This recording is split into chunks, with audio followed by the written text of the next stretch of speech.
वरहमतुल्लाहि वबरकातुहू। कैसे हैं जनाब? ठीक हैं? तबीयत ठीक है आपकी?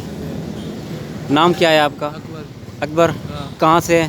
नौशहरा फिरोज। जी, नौशहरा फिरोज। नौशहरा बलोच। नौशहरा फिरोज। नौशहरा फिरोज। हाँ। सिंधी हैं आप? हाँ।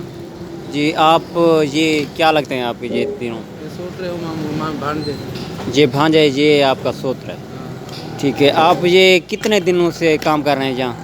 8 बजे शुरू हो गए, 4 बजे। 8 बजे शुरू होते हैं, 4 बजे छुट्टी होती है। हाँ। क्या दिहाड़ी देते हैं 1000 आपको? रुपये। 1000 रुपया देते हैं। तो कितने आपके बहन भाई हैं? हाँ।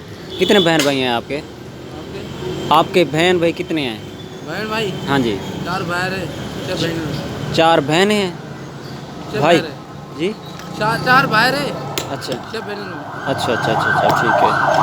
तो नाज़रीन, आप देख रहे हैं ये कैसे मुशक्क़त के साथ काम कर रहे हैं। बात करें, ये देखें, ये काम करते करते हाथों पर छाले पड़ जाते हैं। ये देखें नाज़रीन, हक हलाल की रोज़ी कमाना इतनी आसान नहीं। आपको दिखाता हूँ इनकी मेहनत, ये कैसे मेहनत करते हैं। ये देखें, अगर वीडियो पसंद आए तो वीडियो को लाइक और हमारे चैनल को सब्सक्राइब ज़रूर कीजिए।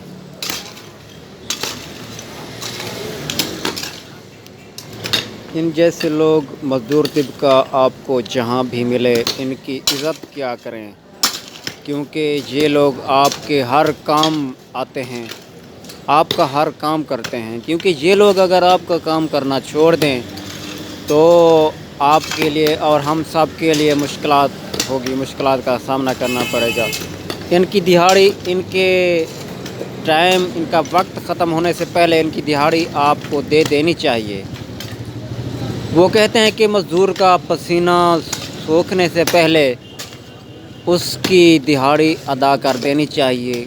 क्योंकि हम तो ऐसा करते हैं कि मज़दूर को ज़लील करते हैं, मज़दूर को 2-3 दिन चक्कर लगाने पड़ते हैं, फिर उन्हें दिहाड़ी दी जाती है। क्यों ऐसा क्यों? आखिर आपको और हम सब को मज़दूर की कदर करनी चाहिए। ये देखें माशाल्लाह, बहुत ही मेहनत से ये काम कर रहे हैं। अल्लाह ताला इनको कामयाब करे।